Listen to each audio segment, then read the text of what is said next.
Island restaurant, located on the remote banks of Folly Creek just south of downtown Charleston, has been serving up South Carolina's seafood staples since 1946. Most places have their oysters delivered by plane, train, or truck, but Bowens Island gets theirs right from the mud flats, just minutes away from the restaurant. That makes them some of the freshest and most delicious oysters you can find anywhere. By golly, these bivalves sound shuckin' delicious. Now, what is it that makes you coming back here, Sammy Hagar? I'm teasing. It's just more fresh down here. It's fresh. Wow. You get it right out of the water, right to the table. They're always sweet, small, salty, and delicious. How do the oysters here at Bowen Island compare to all the other oysters you've had here in South Carolina? On a scale 1 to 10, Yes? these are like a 10. Wow. With a stamp of approval from such a refined palate, I have to try these oysters. But before I can eat them, I have to catch them. And longtime Bowens Island oysterman Victor Goat Lafayette invites me to join him in some harvesting. You've been doing this for how long now? 60 years. 60 years of experience right here in this boat.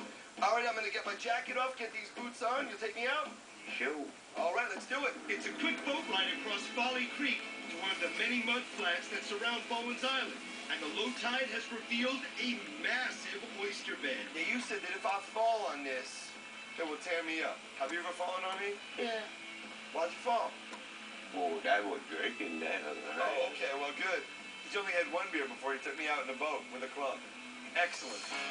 Goat teaches me his precise technique for harvesting, the process of separating the good clusters from the bad, and finding the freshest and best oysters. It's not as easy as it looks. You butter boy. Oh, that was a good oyster. Yeah. I'm sorry. You gotta look for it. I'm a bad man. Yep. Bad oyster-killing man. With Goat's expert tutelage, it isn't long before I'm culling oysters like a pro. You done pretty good, though. Thank you. I've got a good teacher. Good? Yeah, good. Okay, cool. We got a good haul, Goat? Yep. Ready to head back in? We head back in. Goat bags up my catch, and I head to the backyard of the restaurant to meet Robert Farmer, whose family opened Bowens Island over 60 years ago. I just spill them right here on the sheet metal? Just put it right up there.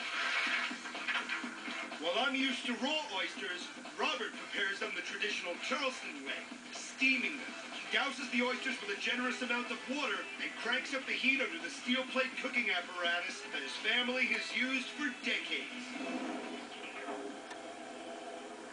The oysters are covered with soaking wet burlap sacks to trap in the steam. Yeah, how long do these guys steam? Not for a few minutes. The heat that's generated inside the shells causes the succulent oysters to cook in their own juices. Are these ready yet? When some of them start cracking open, you know it's about ready. The open oysters provide me with easy access to my first taste of steamed perfection. Cheers. Cheers to you. That's superb.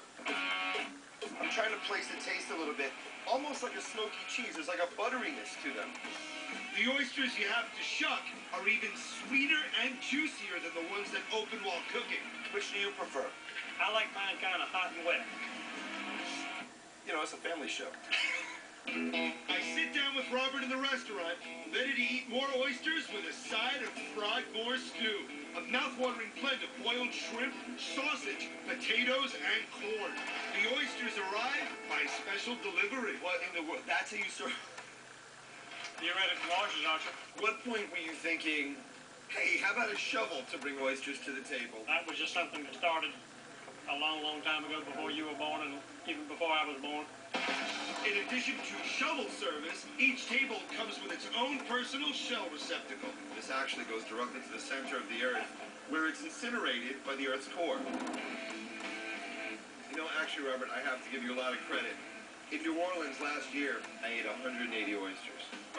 And I was actually really distraught that one of my favorite foods was like shut off to me forever. You might have saved oysters from me forever. Coming up, a scorching hot sushi challenge that can reduce a grown man to this. It's so hot. Right here.